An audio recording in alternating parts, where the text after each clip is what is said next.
Good morning, friends. Myself, Dr. Ellen Ghatge, Head Department of Business Economics.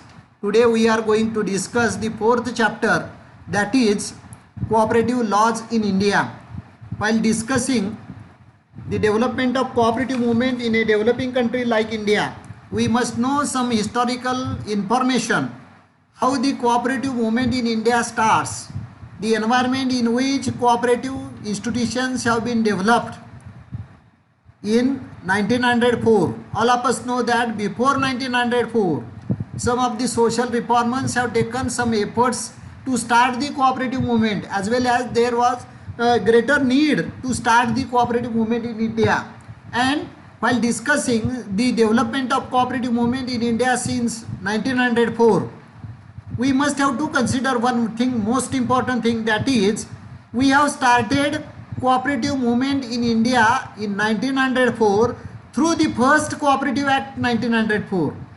It means before that several cooperative social reformers and cooperators have made some efforts to start the cooperative movement as per the norms adopted by Rochdale pioneers in England. England, France and Germany, these are the three countries, as well as Russia. These are the four countries who have devoted their attention towards the need and importance of cooperative movement, and they have become successful in it. And so that in India also, before 1904, social reformers demand to develop cooperative movement, to develop the cooperative movement in India for the betterment of farmers, particularly credit needs of the farmers should be submitted through the cooperative movement, because whichever situation arises in 1904 and before that, majority of the people are illiterate, majority of the people are living in a poverty line.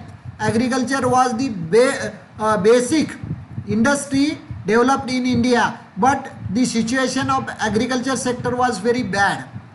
And for the development of agriculture and later on the industry and service sector, there was greater need to establish cooperative movement, cooperative institutions.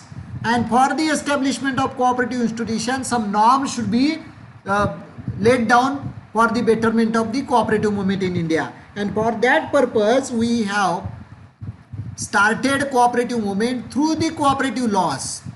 Without cooperative law, we do not run the cooperative movement, number one. Number two, several committees and Edward Law Commission has recommended that first Cooperative Act was made after the recommendation of Edward Commission and Justice Ranade Commission. We have made first Cooperative Act in 1904. Through this act, we have started cooperative movement in our country. Now we are going to discuss the nature of cooperative law. While considering nature of cooperative law, we must have to consider why cooperative law is necessary. When we consider the development of cooperative movement in our country, a country like India, as a developing country, underdeveloped country, the environment should be clear for the development of cooperative movement, and for that purpose we may have to prepare some norms, and those norms are bylaws regarding the development of cooperative institutions in our country. Cooperative law is necessary. Second thing we may have to consider, we have accepted democracy. Within the democratic environment, we may have to give some rights to the people. We may have to provide the information to the people why cooperative law is necessary. And with the help of cooperative law, we can develop cooperative movement in a developing country like India, isn't it? When cooperative movement was started in India in 1904, at first we have made first Cooperative Act 1904, and that first act has given some norms, some bylaws which clears the development of cooperative institution, process of cooperative institution, process of establishment of cooperative institution. In a developing country like India, we have demanded in 1904 systematically development of cooperative movement is required through the cooperative law, and that's why we have made first cooperative act in 1904. Now we are going to discuss the third point, that is need and importance of cooperative laws in India. While discussing the need and importance of cooperative laws in India at present, today we are living in a global environment and we have passed 116 years of the cooperative movement. And now why we are discussing the need and importance of cooperative laws? When we take a review of cooperative movement in our country since last 116 years, we realize that several committees have played a vital role in developing cooperative institutions. Number one. Number two, we have developed cooperative institutions through the different type of cooperative laws. First Cooperative Act was made in 1904. Second Cooperative Act was made in 1912. After 1925, the subject cooperation has transferred to the state activity, and after all, Maharashtra government has prepared one act, that is Maharashtra Cooperative Societies Act 1960, and that act is most important for the development of cooperative movement in India, not only in Maharashtra, and that's why the need of cooperative law for the betterment of the members of the cooperative institutions, development of the cooperative institutions, as well as continuous progress of cooperative institution in our country. Without law, we do not develop it. First Cooperative Act 1904 and later on, whichever act has been made by Maharashtra Cooperative Societies Act 1960, Maharashtra government has prepared, and this act is basic act in India. This act is necessary for the establishment of cooperative societies in our country. This act denotes how we can establish different type of cooperative institutions in our country, and this act also necessary for the stratification of the cooperative institution, different type of cooperative institutions. The bylaws should be known to all the persons. Friends, while considering the need of cooperative law in India, we may have to consider why it is necessary that after 1951 we have developed cooperative institutions in Maharashtra with a system, as well as we are implementing the bylaws mentioned in the Maharashtra Cooperative Act 1960. Without a cooperative law, without bylaws of the cooperative law, we do not run cooperative institutions in a developing country like India. Now the question arises, why law is necessary? Law and order is necessary for the development, all-round development, isn't it? As well as such a type of bylaws are necessary for the stratification of the cooperative institutions, as well as the information related to the bylaws of the cooperative institutions should be prepared through Cooperative Act. At present in Maharashtra, when we establish XYZ type of cooperative institution, we must have to obey the rules and regulations of Maharashtra Cooperative Act 1960, isn't it? And that's why the people must know why cooperative law is important. In our country at present also, the factors of the cooperative movement, that is members of the cooperative institution, member of the board of director of the cooperative institutions, authorities of the cooperative institution, it means chairman, vice chairman and other authorities, and staff of the cooperative institution must know how to develop cooperative institution. A systematic rules and regulations should be prepared with the help of cooperative law, and that's why in a developing country like India, whichever efforts we have taken in respect of developing cooperative movement, we have taken some efforts regarding this appointment of various committees. Just we have considered the different type of cooperative institutions.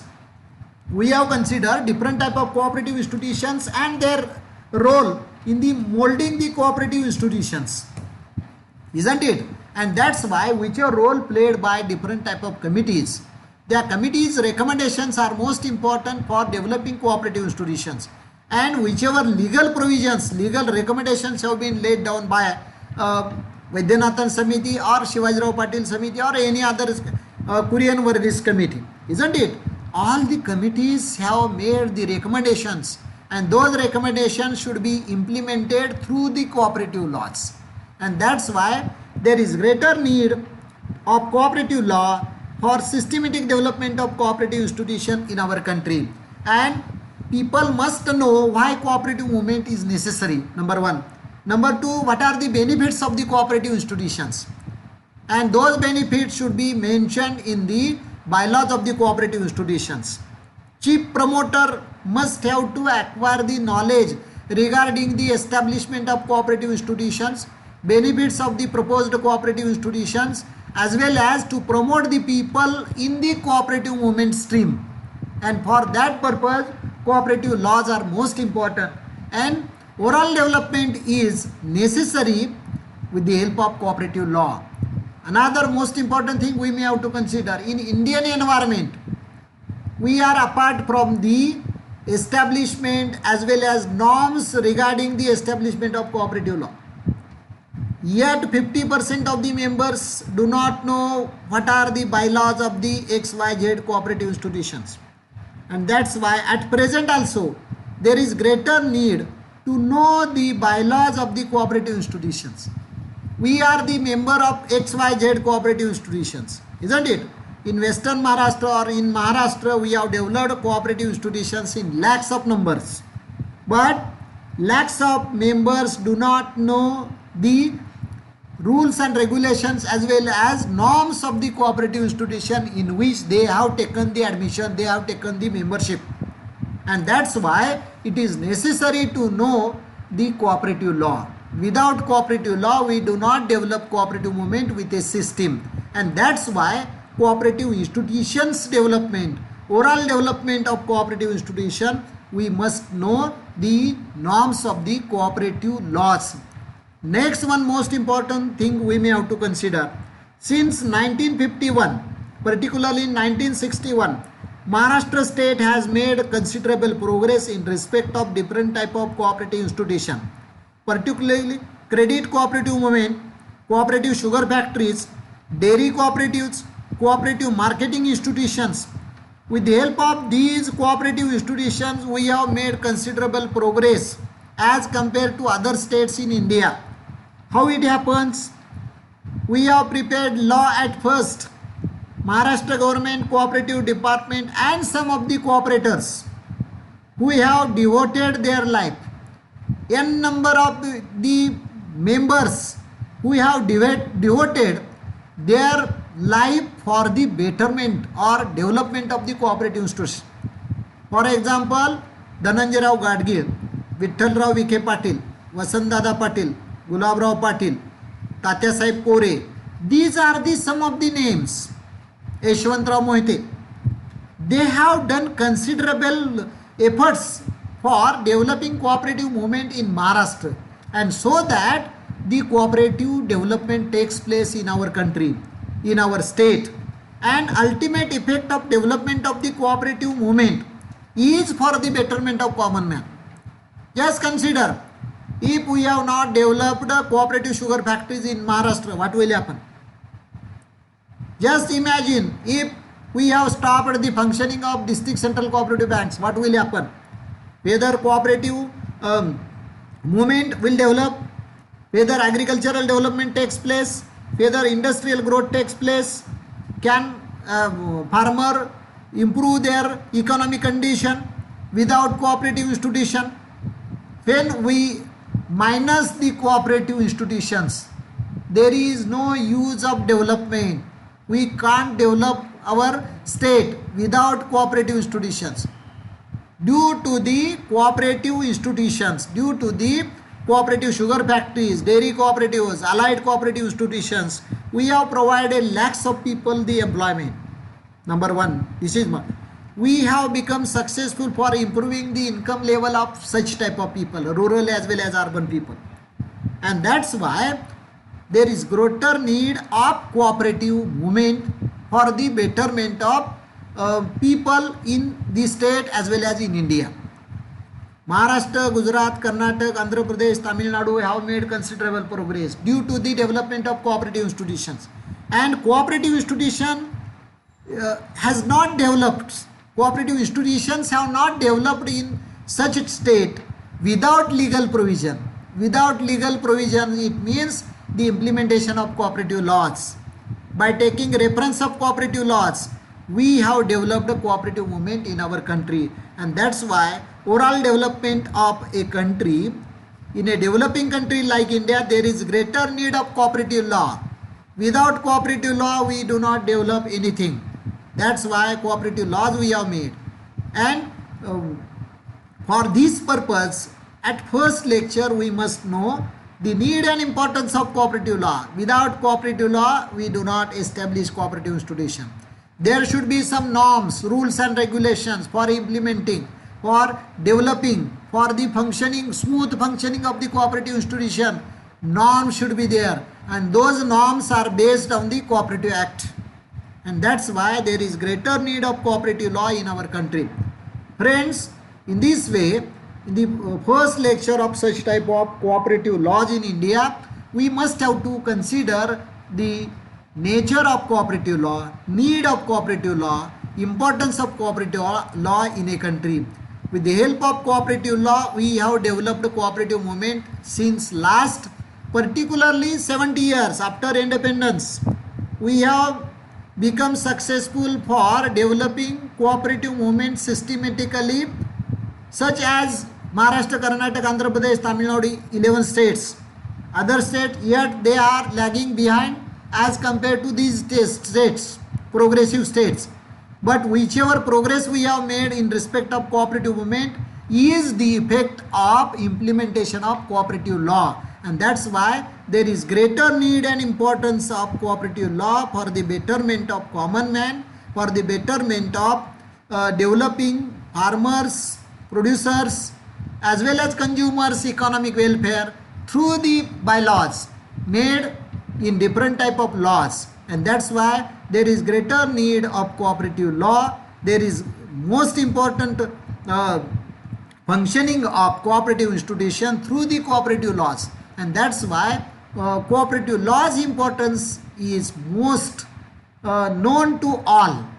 Without information about the cooperative laws, we can't develop our country economically, socially and culturally also.